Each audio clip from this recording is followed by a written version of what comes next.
ഇവിടൊന്നും എപ്പം പോയാലും വേണ്ടില്ല, പക്ഷെ ഒണിയില് പോയിട്ട് ഞാൻ പോകും.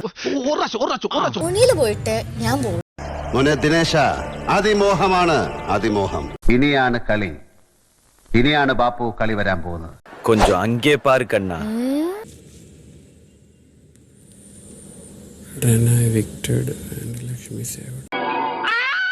ഇവിടെ 50 days നിൽക്കാന്നുള്ളത് അത് ഞാൻ കംപ്ലീറ്റ് ചെയ്തു. ഞാൻ ഹാപ്പിയാണ്. എനിക്കെന്ത് വിഷമം?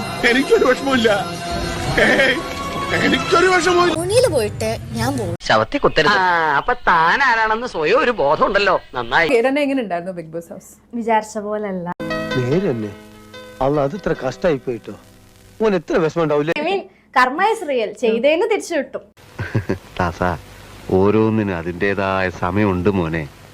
ചെയ്തേന് മസ്താനി ചെയ്തേന് ദ വെരി നെക്സ്റ്റ് വീക്ക് തിരിച്ചു. അയ്യോ, ഓർമ്മിപ്പിക്കല്ലേ പൊന്നെ. ഇപ്പൊ എന്നെ പോകുമ്പോ ആരാ അവിടെ ചിരിക്കുണ്ടാവുക? ഞാൻ പോയാൽ ആരും ചിരിക്കൂല. ഞങ്ങൾ അവിടെ കണ്ട കാഴ്ച എന്താന്ന് എനിക്കറിയോ? പറഞ്ഞാൽ താൻ വിശ്വസിക്കുവോ?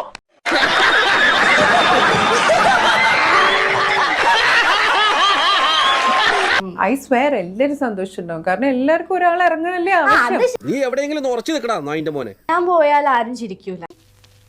ട്രൗസർ ഇടാണ്ട് പോടാ, ഇങ്ങനെ വീട്ടിൽ പോടാ. 50 days എങ്കിലും എന്തായാലും നിക്കണം. ഫൈനലി 50th ഡേ പറ്റിയോ? അങ്ങനെ പറയരുത്. അപ്പൊ ഞാൻ 100 days പ്ലാൻ ചെയ്തിട്ടുണ്ടെങ്കിൽ 100 days നിക്കാൻ പറ്റിയെന്നും തോന്നി. ആ ഒരു അക്ഷരം വേണ്ടി പോരുത്. ഇത് പറയാം, റെന ഇങ്ങനെ ഒരു കാര്യം ആരും ചെയ്യുന്നു, റെന ചിരിച്ചുകൊണ്ട് എണീറ്റ് പോകുന്നു. പിറ്റേ ദിവസം റെന ഒരു വലിയ ഇഷ്യൂ ആയിട്ട് വരും. അതൊരു കലയാണ്, നമ്മൾ അത് ഉണ്ടാക്കണ കലാകാരനും. റെനയുടെ ശബ്ദം ഭയങ്കര ഹൈ ഡെസിബിൾ സൗണ്ട് ആണ് അല്ലേ? അത് അത് വേണ്ട നിർത്തി അങ്ങ് അവമാനിക്കുവാണെന്ന്.